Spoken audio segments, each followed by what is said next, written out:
시작. 우리가 누구에게로 가오리까? 아멘. 우리가 누구에게로 가오리까? 라는 제목으로 베드로 시리즈 설교 8번째를 말씀을 함께 나누도록 하겠습니다. 우리가 오늘 성령 대집회를 가야 하기 때문에 말씀을 좀 짧게 나누면서, 그렇지만 하나님의 은혜는 더 풍성할 줄 믿습니다. 지난 말씀을 한번 복습을 해보고 오늘 우리가 누구에게로 가오리까 세 가지 그 의미를 살펴보고자 합니다. 요한복음 6장에 보면 많은 사람들이 예수님에게 구름대같이 따라와서 정말 쫓아갔는데요, 수많은 군중들이 있었습니다. 아직은 주님의 제자가 아니고 주님의 제자가 되고 싶어하는 사람들이었습니다. 학자들은 수백 명에서 수천 명의 사람들이 예수님을 따랐다라고 추정을 하고 있습니다. 그렇다면 그들은 왜 예수님을 그렇게 따라다녔을까요? 첫 번째로 보면 잘못된 동기로 예수님을 따라다녔습니다.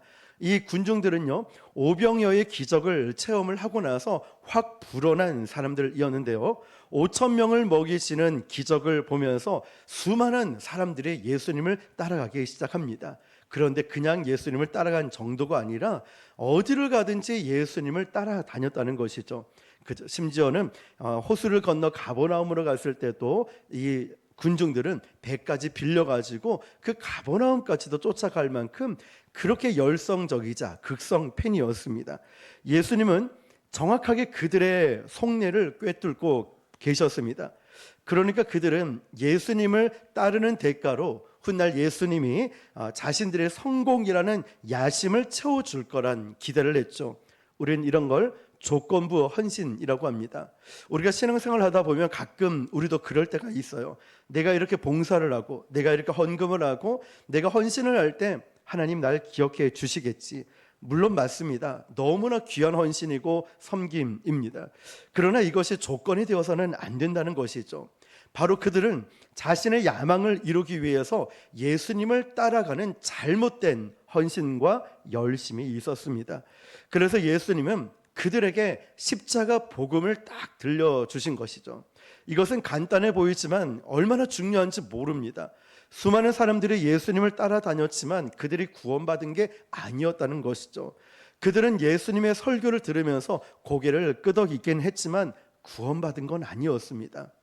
우리 또한 이곳에 나와서 예배 드리는 것 너무 귀하지만 우리 자신의 예배의 태도나 우리의 믿음도 점검해 볼 필요가 있습니다. 많은 기적을 보면서 감탄은 했지만 그 감탄이 구원을 주는 것은 아닙니다. 그렇다면 십자가의 복음을 통하여서 우리는 이것을 믿어야 우리가 구원받는 줄 믿습니다.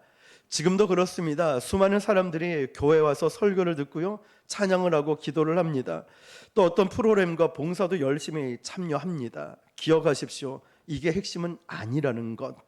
필요한 부분이긴 하지만, 열심히 하고 이런 일꾼들이 정말 필요하지만 진짜 핵심은 뭘까요? 바로 십자가의 복음이라는 것이죠.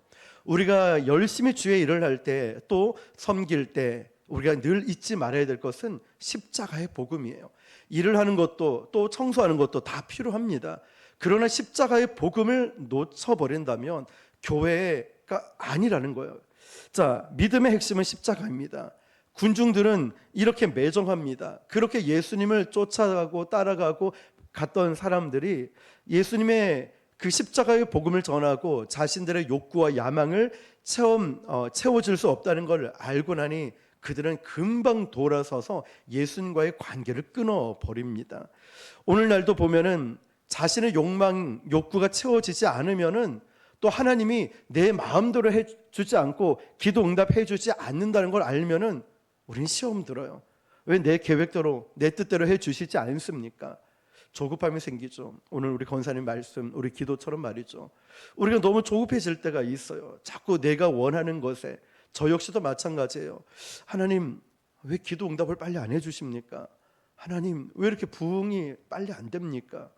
하나님, 전도를 열심히 하고 있는데 왜 열매가 이렇게 없습니까? 조급함이 생기고 마음이 힘들 때가 너무나 많이 있다는 거죠. 그런데 여러분, 예수님이 십자가 복음을 전하기 전까지는 이 군중과 제자가 섞여 있어서 식별이 되지 않았어요. 이 군중인지 제자인지 잘 구분이 안 갔다는 거죠. 모여 있을 때 다 같이 찬양하고 다 같이 예배하고 다 같이 주님을 따라 다니기 때문에 누가 제자고 누가 군중인지 무리 가운데 있을 때는 몰랐다는 거예요. 그런데 그곳에 딱 십자가의 복음이 선포되는 순간에 그들 가운데 바로 군중들이 썰물처럼 빠져나갔다는 거예요. 이제 12명의 제자만 남아 있습니다. 이렇게 십자가의 복음은요, 우리에게 정말 가슴으로 와닿을 때 진짜와 가짜를 구분짓게 만듭니다. 핵심이니까 그래요. 결정적인 필터 역할이 십자가의 복음이었다는 것입니다.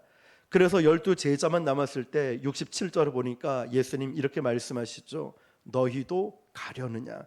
지난주에 말씀드렸죠. 저는 이 말씀을 읽고 묵상하면서 울었다고. 그 심정이, 예수님의 심정이 너무나 이해가 잘 되는 것이었습니다.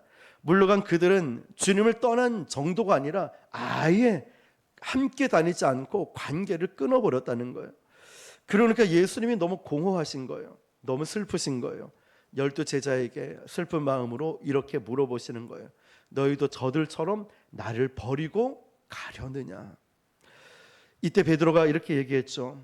베드로는 대형 사고도 많이 쳤지만 정말 기가 막힌 타이밍에 주님의 마음을 위로해주는 멋진 사람이었습니다. 오늘 본문 68절을 같이 읽습니다. 시작. 시몬 베드로가 대답하되 주여 영생의 말씀이 주께 있사오니 우리가 누구에게로 가오리까. 아멘. 자, 베드로는 의리와 정 때문에 예수님 따라다닌다 말하지 않았어요. 정말 중요한 거죠. 영원한 생명의 말씀이 주께 있기 때문에 우리는 가지 않습니다. 여러분, 이것이 믿음 생활의 핵심입니다. 아멘이십니까? 교회 생활의 핵심은 영생의 말씀을 쫓아가야 되는 거예요. 주님께서 생명의 말씀의 근원이시기 때문에 우리는 그걸 붙들고 신앙생활 하는 것입니다. 사람들 말들에 휩쓸리지 마십시오. 제가 봤을 때 여러분들은 너무 잘하고 계시고 너무 귀하고 소중합니다. 지난 금요일에도 말씀 나눌 때 하고 싶어서 한 게 아니라 그 가슴에서 감동이 오는 거예요. 여러분들의 귀한 헌신과 기도하는 모습, 찬양하는 모습, 예배 태도를 보면서 제가 감동이 되고 하나님께서 얼마나 기뻐하실까라는 마음이죠. 그러니까 여러분들 너무 잘하고 계시니까 사람들의 말에 너무 휩쓸리지 마세요. 그러면 우리 신앙은 기복적인 신앙이 됩니다. 이 사람 저 사람 이런 환경에 쫓아다니면 여러분 예수님에게 시선을 지금처럼 딱 고정시키고 변치 않는 생명의 말씀 붙드시길 바랍니다. 그러면 베드로처럼 우리 고백할 수 있어요. 생명의 말씀이 주께 있사오니 우리가 어디로 가오리까? 이렇게 고백할 수 있어요. 자, 오늘 말씀의 핵심 이제 세 가지 의미를 말씀 나누겠습니다. 그 첫 번째가 뭐냐면 우리는 주님 곁에 끝까지 남겠다는 고백입니다. 그런데 여러분 이거 정말 쉽지 않습니다.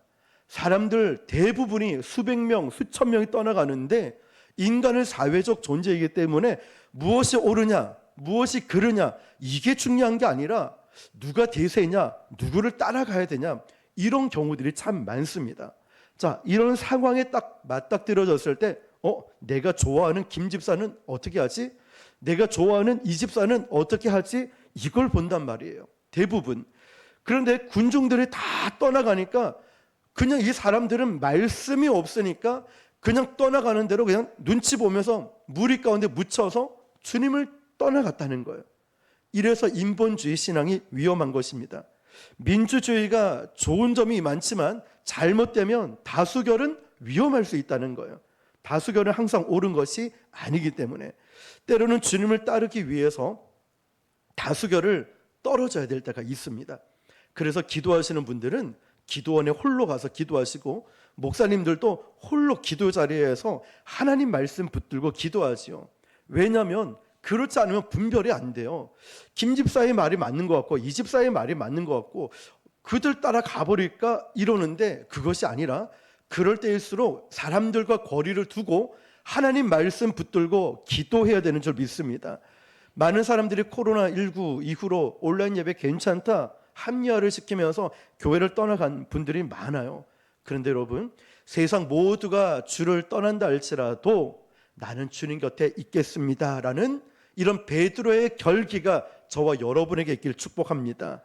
기도해도 안 됩니다. 전도해도 열매 없지 않습니까? 그렇다고 기도 안 하겠습니까?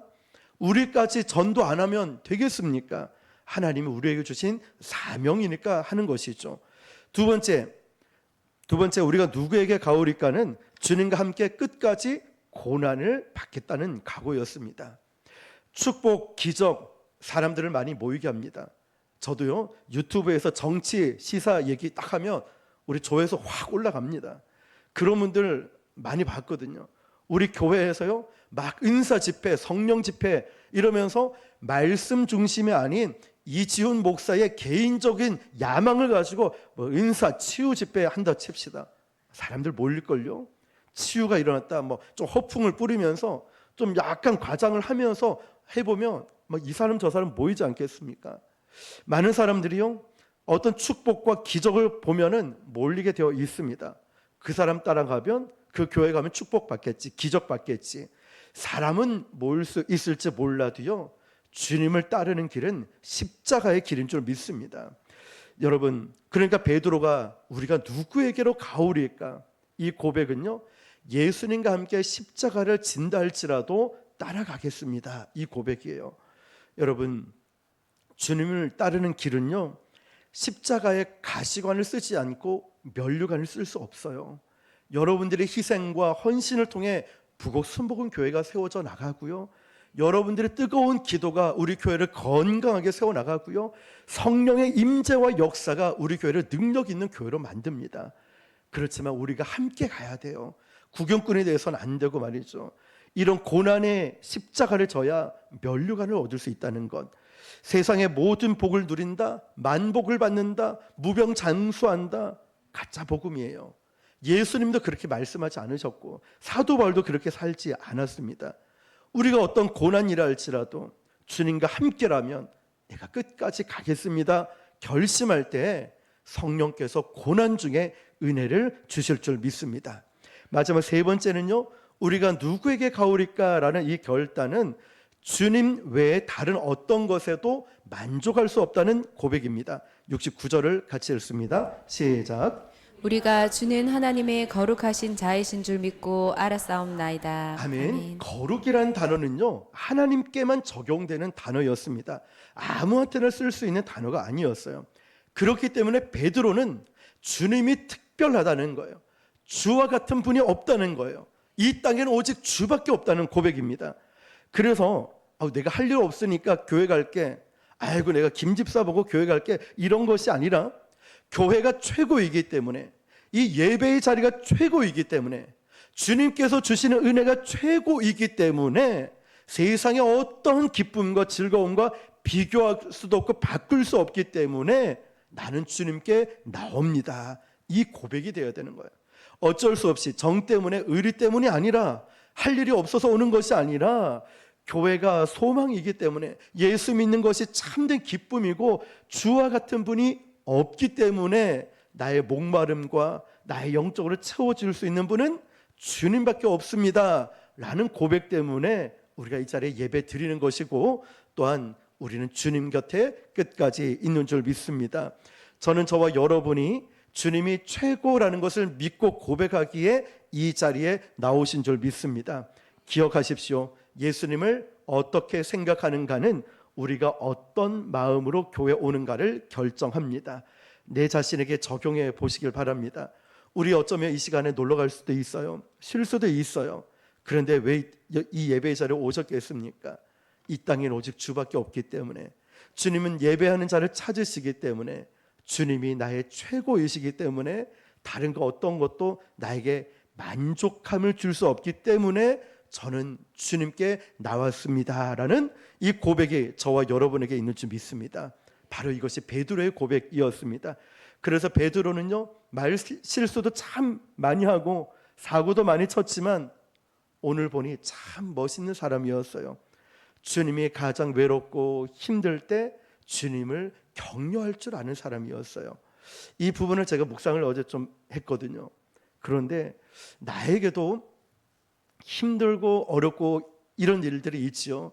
그런데 누군가가 말 한마디 던져줬을 때 너무너무 위로가 되는 거예요. 위로가. 여러분에도 그런 경험 있지 않습니까? 근데 베드로가 바로 그거였어요. 주님의 마음을 그 누구보다 가까이서 보고 아시고 알고 주님을 위로해 드리는 주여, 영생의 말씀이 주께 있사오니 우리가 어디에 가오리이까? 의리 때문에 정 때문에 갈 일이 없어서가 아니라 영생의 말씀 때문에. 예수님이 너무나 쓸쓸하고 외로운 이 시간엔, 그 순간을 보낼 때 확신에 찬 신앙 고백을 베드로가 딱 하면서 주님을 격려해 드리는 아주 멋진 사람이었어요. 저는 저와 여러분이 주님 앞에 그런 멋진 분이 되시길 축복합니다. 베드로는 의리 정 때문에 있는 것이, 예수님 곁에 있는 것이 아니라 나를 살리는 건 영원한 생명의 말씀 때문에 우리는 어디 가지 않습니다라고 말했다는 거죠. 이게 믿음의 핵심이에요. 여러분 신앙생활 앞으로도 해나가실 때 이 목사 때문이 아니라 저 역시도 여러분 때문이 아니라 하나님 말씀 때문에 우리가 순종하고 맡긴 사명 감당하시길 바랍니다. 예배 드리는 것도 주님의 최고이시기 때문에 예배 드리시길 바랍니다. 어떤 어려운 일이 있다 할지라도요, 여러분이 베드로처럼 그런 위로자가 되시길 축복합니다. 바로 그런 믿음 때문에, 이것이 핵심이기 때문에 베드로는 흔들리지 않았죠. 이 시간까지는. 여러분, 우리가 이걸 붙들고 신앙생활 해야 된다는 것, 이제 사람들의 말에 이렇게 휩쓸리지 마시고 이제는 딱 주님께 시선을 고정해서 하나님 말씀을 딱 붙들고 우리 변치 않는 생명의 말씀 붙들고 승리하시는 저와 여러분 되시기를 주님의 이름으로 축원합니다. 기도하겠습니다. 합심해서 기도할 것은, 하나님, 오늘 베드로처럼 이런 멋진 고백을 하는 자가 되길 원합니다. 다른 사람 다 떠나가도